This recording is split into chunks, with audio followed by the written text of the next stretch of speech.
Welcome back. Using advancing technology, that's to preserve the culture and languages of our state, and that is something that the organization Indigenous Hands and Voices is now working on, but they could use some help. Well, here to tell us more, we are joined this morning by Emmanuel Asonye, who is the CEO of that organization. Emmanuel, it is great to have you with us. Same here. All right. Incredible. So we know that the advancements that AI is making in so many different shapes and forms, preservation of language is key, right? Exactly. How does that work? Yes, we know that we are stepping into the world of unknown. If you ask any tech person, what is the next 20, 50 years going to be? They are uncertain. Everybody is uncertain what our world is going to be, how our children and our children are going to access life. So we are looking at what are some of those things that AI, if they take away from us, is going to hurt humanity. One of them is language. Wow. And language is a piece of culture. Yeah. Yes. We've seen that here with even the Native American pueblos that we have in the state, the Navajo language, how they're trying to pass it on to, you know, the upcoming generations. But for some that may not have the interest in it, here's where AI is going to preserve that. So for yourself, even speaking Igbo from Nigeria? Yes. Yeah. Yeah. So we look at if AI is going to take a chunk of our life, we are like saying, okay, how are we going to preserve our culture in the best way in a modern era that technology is going to be at the centerpiece of everything we do?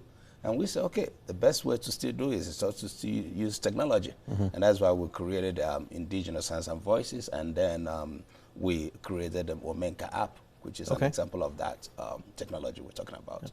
How can the community step in and help you guys out?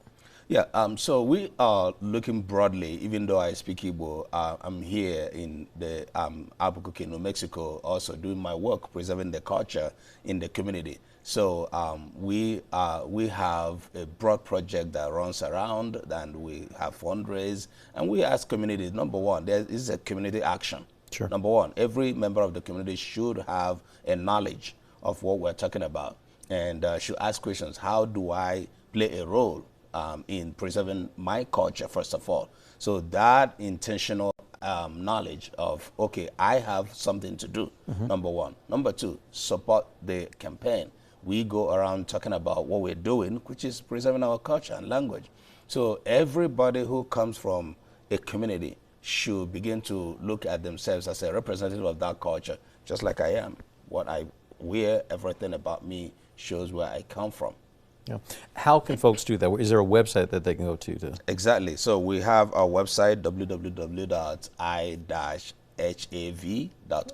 Okay. We have a donor button. We have projects that individuals and communities can support. Currently, we are even doing a fundraise through GoFundMe, which we are also asking the community to support us.